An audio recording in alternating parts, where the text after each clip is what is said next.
Letilet is descended from the Il Torobo, a tribe of hunter-gatherers and a group without cattle who lived alongside the Maasai. Fashioning the weapons of the hunt, they were blacksmiths, circumcisers, and traditional healers, and were invaluable to their Maasai cousins. Letilet's mother is a Maasai, but he learned all the skills of a hunter from his father.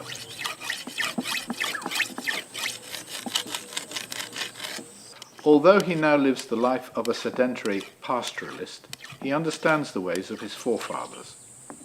He knows how to keep his weapons sharp and how to flint the skin from a carcass using small flakes of obsidian stone.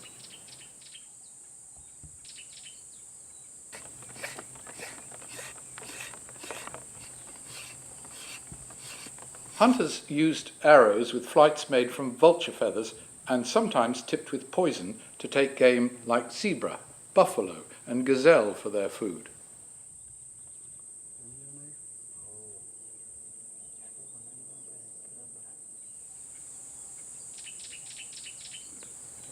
To show off their prowess, they would also have hunted lion.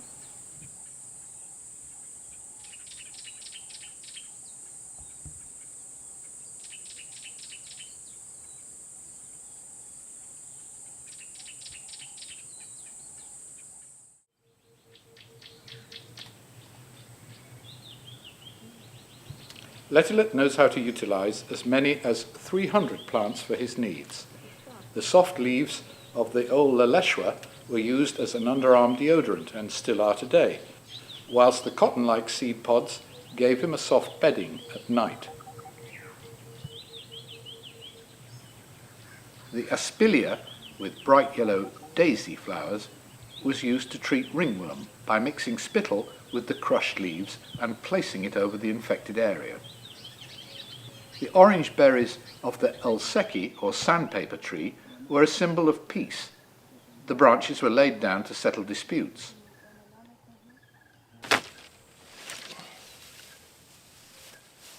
The rough leaves were also used to sand down bows, arrows, and spears, whilst the bark could be used to start fires.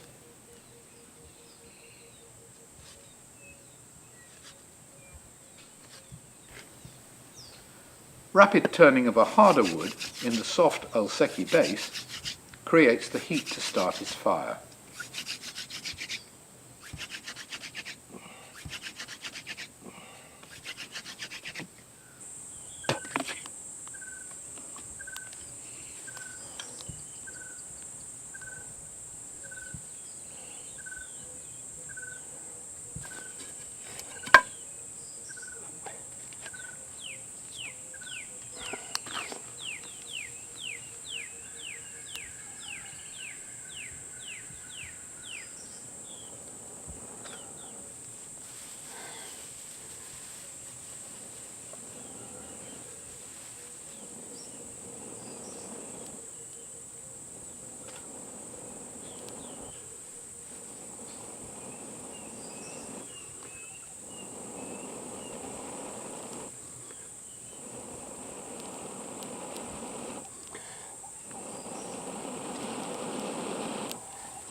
Once his fire is started, he splits open his meat, in this case the shoulder of a goat, which could once have been a Thompson gazelle.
As his meat cooks, he might take time to make a string from the fibres of the Sansevieria leaves.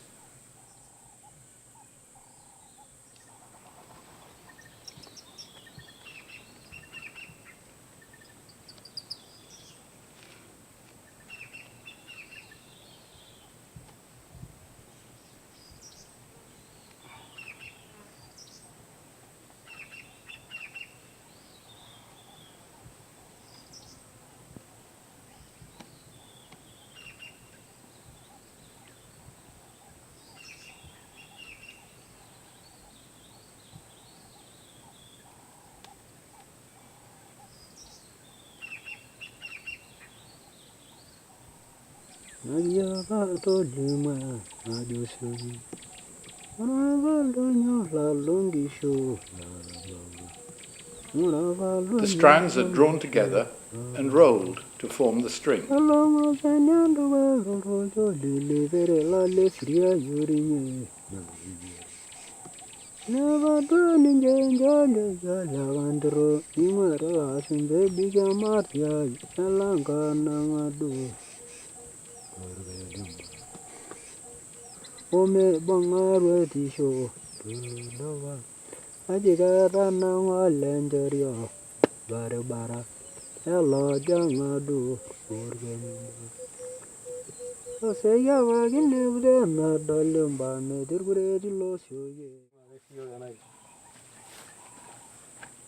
When the meat is cooked, there are always friends like Koya and Kaka to join him and enjoy the food.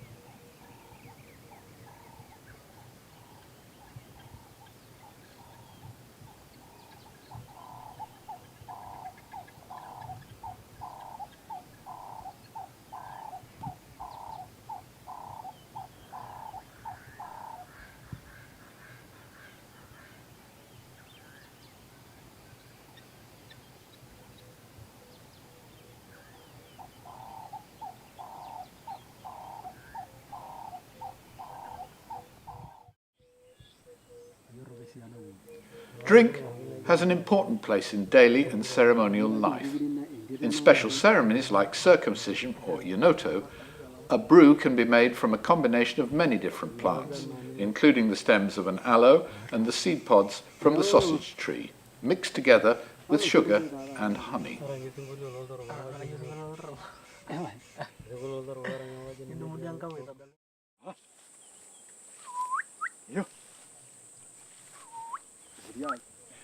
Letilis and his friend collect honey by enlisting the help of a special bird called the honey guide. First, they summon the bird by mimicking its call.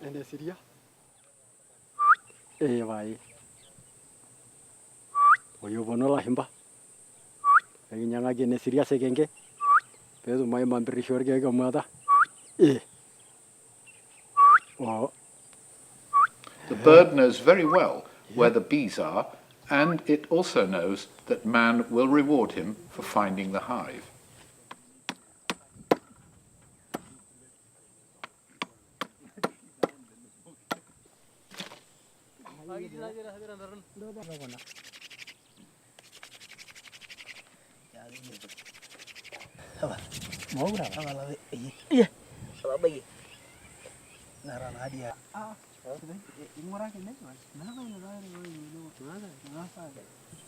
On this occasion, the hive is in a hollow tree.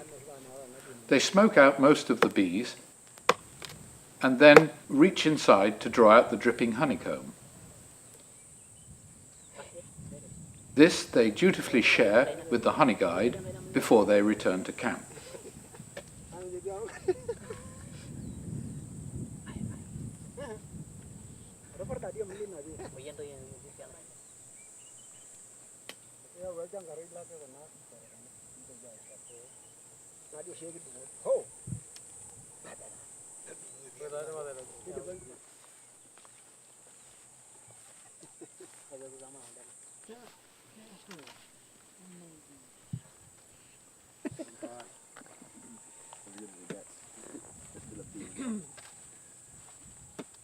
Tamu sana. Tamu sana. Ada yuzi ada yang ada tu. Bener tadi.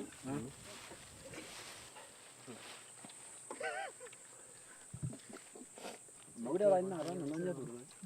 Lara woi. Ya. Bener. Ayo di rumah dia ada. Due to tough anti-poaching laws, Letilet is no longer able to live as a hunter-gatherer. He now lives the life of his Maasai cousins.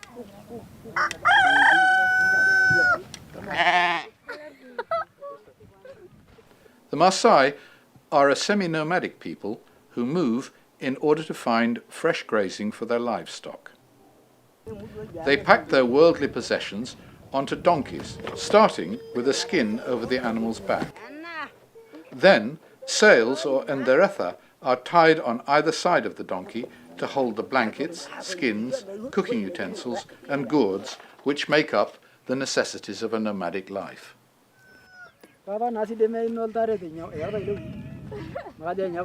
These are secured with string made from wild sisal and strips of leather from young buffalo or eland hide.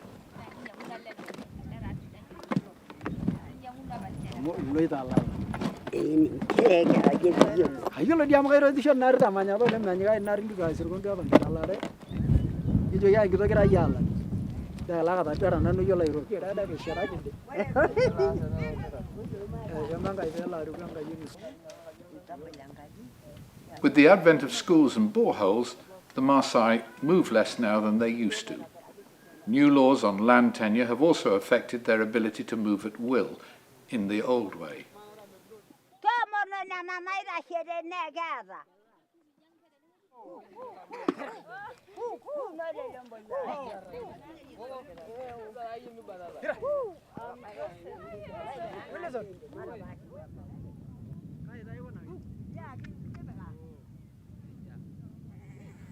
The Maasai traditionally burn their old camps, purging them of pests and leaving only ash and cow dung behind, so that the land can recover over time. Here, Letilet's friend William allows his wife Shenya to reenact the Maasai wedding ceremony for us. Wearing the beaded headband of her new post-circumcision status and her soft calfskin wrap, Shenya is blessed by the elders of her home before being escorted to her new home.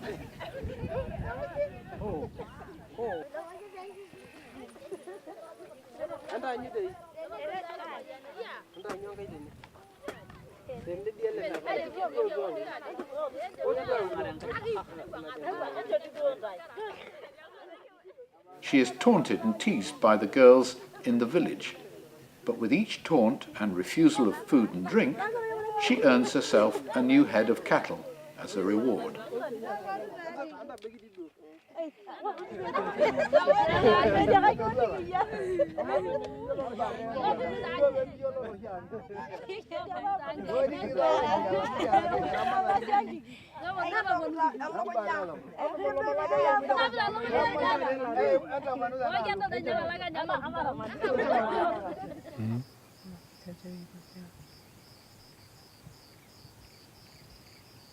The traditional copper ear pendant, Olmindoi, represents a small two-legged stool and was given to Letilet at the time of his circumcision.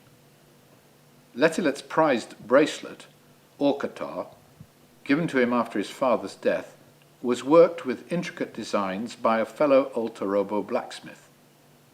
The bracelet is said to ward off evil spirits, and it will be handed down to his eldest son after his own death.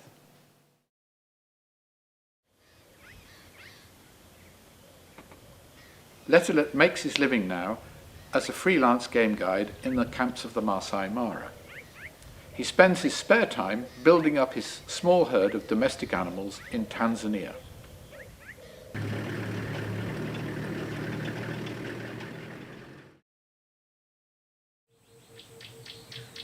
All the wisdom and skills of the bush, which he learned from his father, give us a unique window into our shared past.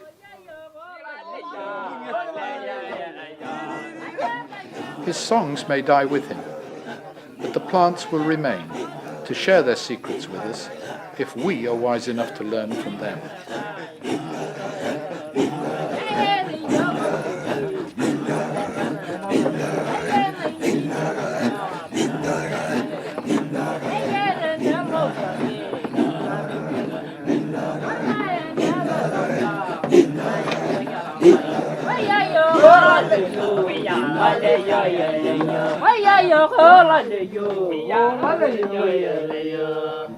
Tay là vậy, tay cái lưng người gì?